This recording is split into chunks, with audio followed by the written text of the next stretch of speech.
Welcome to Wingnuts, the home of micro-maintenance, and on this episode we're trying to crowbar a spaceship into a Skyranger.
Welcome aboard. It's relatively early on a Friday, and we're just returning G-DOZZ, or Discovery 1, back to its owner today. Now, what I thought I'd use this little trip for is to kind of bring you up to speed on what we've done, because this has been one of those builds for us where it came in for a relatively simple job. Ooh, playing 1 o'clock. There's a reason never to fly bang on your altitudes. 2,500 feet, 2,000 feet. That's where all the other idiots are. So yeah, this was a prime example of the kind of jobs that we do get. And they come in for a relatively simple job, and then they turn into significantly more. So this was originally coming in for basically fitting these instruments. So these instruments that are here. So these instruments that are here, that's what it came in for, supplied by the customer. We were just doing a simple fit job, which was great. That's for easier, really. But when the plane arrived and we saw everything that he wanted to squeeze in, the instruments were a lot on the larger side than we were thinking.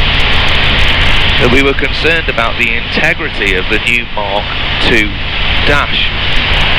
It's only fiberglass, and by the time you start then crowbarring in things like the iPad holders, it really starts messing with the integrity.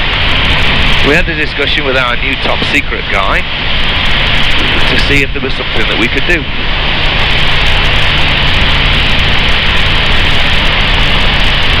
So the decision was made quite early on that we would make a Mark II dash, so exactly the same dimensions, same everything, but out of carbon fibre. And those of you that are aware of micro and what it is that we do, you would have been very aware that we could then straight away going, oh, we could do colours. And I was always concerned on why, because we fitted our Luke harnesses in these, so these got the green seat belts on there as well. And so we opted to go with the green carbon, which is nice because it's not like in your face lime green. It's green, but it's not like, say, it's subtle. It's a nice green. It's when you look at it, you go, oh yeah.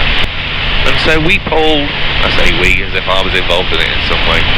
So our new carbon guy, our top secret guy, must have pulled around about 10 dashes to try and get it right, working on the process. Because little things like corners, I don't know if you've ever done any form of composite work or fiberglassing, that the work is in the mould, the work is in the layup. And that's what you pay for, the fact that someone knows what they're doing. So it took a number of attempts, a number of moulds, a number of different techniques, And of course, obviously, that comes with time and that comes with money, and that really sort of set the job back. So then the joys came in of actually wiring this aircraft up. Now, by far one of the hardest parts of this particular job was trying to make this dashboard work. As you've probably already seen, I don't think it's so bad. It looks all right to me. I'm very, very impressed. This new carbon fibre dash is stunning. We've been able to get all of the instruments in there as well. More importantly, they work on the back side, and that is going to be today's job. Most of all is trying to start on the wiring. And we don't really do too much coverage on wiring other than maybe a few time lapses and things like that, and because it can get quite boring, quite tedious. But as you can see,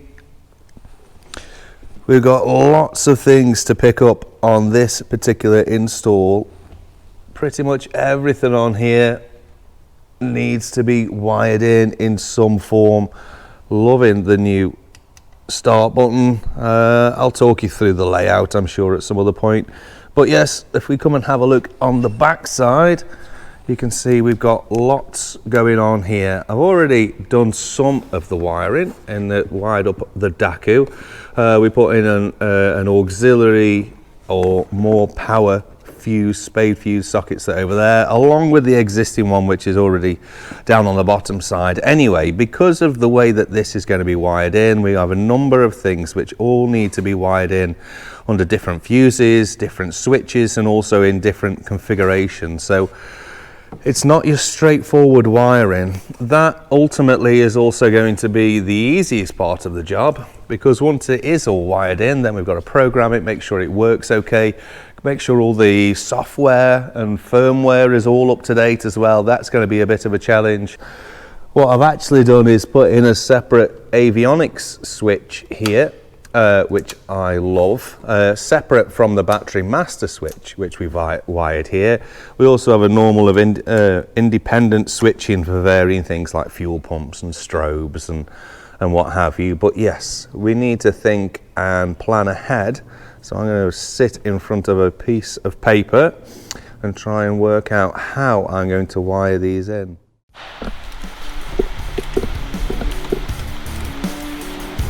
What are you doing? I'm fitting a spaceship current into a Skyranger.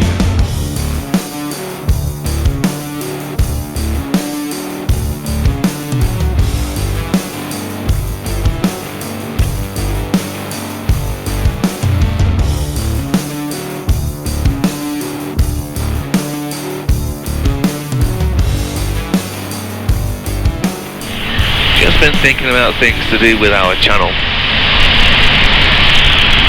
because those who know me, I get bored easily. That's probably not a good sign. Would you like us to do aircraft reviews? So just sharing with you our thoughts on the varying different aircraft that we get in, not the specific aircraft as in this one, as in Zulu, but like a Skyranger Classic, a Quantum 912. What do you think? Let me know in the comments. I quite fancy doing that. I suppose it depends if you actually value my opinion on it, really, which... Anyway, when you're dealing with this kind of instrumentation, most of it's done on campus, which is basically the RJ45 kind of cables, like Ethernet cables. And each unit talks to each other, and that sounds great, so long as you've got the right units. And this is why, if you're ever looking at installing any new system, don't just go internet shopping. Speak to somebody. Speak to the company that you're in. They're not just going to try and dry sell you. They want to sell you the right gear. Otherwise, it can cause all sorts of issues, which was the story with this plane. In the end, we had to go back to the drawing board several times, again speaking to the manufacturer of the instruments to come up with the best way. The downside is that somehow that one of the units, and it had to be one of the expensive ones, of course it did, let the blue smoke out, which is never a good day, particularly for someone like me So apparently we've built a dashboard and Mark's taking the dashboard apart. So right, so this is one of the things that you can't really factor in. As you can see, we've fitted the dashboard, got all the instruments in, done a bit of OCD wiring job on the back.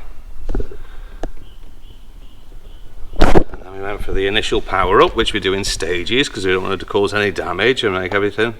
And this unit didn't turn on, which is very frustrating because my first reaction to anything like that is, what have I done? So that spent several hours backtracking all cables, making sure everything's that we've done is all right. And it turns out that we've got a faulty unit. Fortunately, and I do say this fortunately, Canardia are a fantastic company. So it dropped them an email, sent them a few pictures. They're picking it up today. It's going to be overnighted back to Canardia, let's get them right. And they're going to take a look at it and possibly send us out a brand new unit so we can get this install sorted. So yes, stuff you can't factor in on a job like this.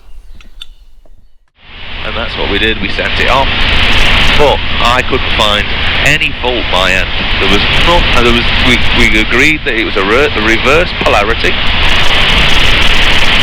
and that was the cause of the issue, but we weren't getting reverse polarity. In fact, when the unit came back, it took a lot of bravery to plug the same unit back into the same wiring that had made it go pop before, and it did. It worked, and that's frustrating because that delayed it again by a number of weeks as stuff's going backwards and forwards, shipping, repairs, quotes, yes, no, was. But what it had also done is, because the DACA unit, which is the sort of sensor controller unit for all of these instruments, was connected to the unit that went pop, it had sent reverse polarity down to that unit. So for some reason, and I can't work out why, in that the Nessus, which is the main unit, isn't identifying or recognising the DACU, which is the engine sensor brain thing, on the CAN bus, which links all of the instruments together. Everything's connecting, everything's working, but not the DACU. So I'm going to go, or I'm going through all of the wiring again to make sure there's no loose wiring, checking all connectors, and I can't help but go, what have I done? You know, it's a very simple unit, it's just a simple circuit board, but it also transferred into that unit, so that unit also had to go back to be repaired as well. So it was a bit of a nightmare, and between us and Canardia, fair play to Canardia, we didn't actually come down to any actual solution. I think speaking to LA's there, it's the first time that this has happened. Oh, I love those words. Said no one ever. What we also discovered during the process of getting the plane here, that actually the landing gear legs were bent, and so the owner contacted me saying, "Oh Mark, there's something, one of my wings is lower than the other," which is a sure sign that something's wrong somewhere. And sure and behold, when we looked at it, the port landing gear leg had got quite a significant bend in it. So much so that we decided that we were going to change those out, because that was a permit failure, and we were permitting this aircraft. So fortunately, Flylight, being the awesome people that they are, don't charge a fortune for parts like that. So we were able to fit 2 new landing gear legs. But again, we're now down a route of doing this customisation. So the owner, the customer, also wanted them to be powder coated in black, which is something we love doing. It's a little bit different. Why would you not? So we've powder coated these black. And now we're on a journey, because then it's all like, oh, can you just, and oh, can you just, and oh, can you just. So then some second-hand spats magicked in the post, can we fit these? And they were in an awful state. So to be honest, the answer on that was no. Well, we weren't prepared to fix them. For one, it would have taken way too much time. wouldn't have cost too much money for us to do it, even though they were fixable, but like I say, for us to do it would have just been a bit on the expensive side. So anyway, the owner got them sorted, got them wrapped in a matching green carbon, and I think they look fantastic.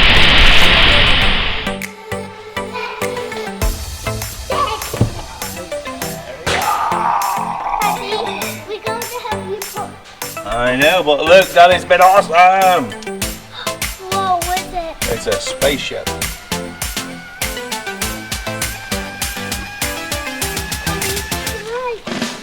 Yeah. Wow, are you playing? No. I'm gonna put you down now.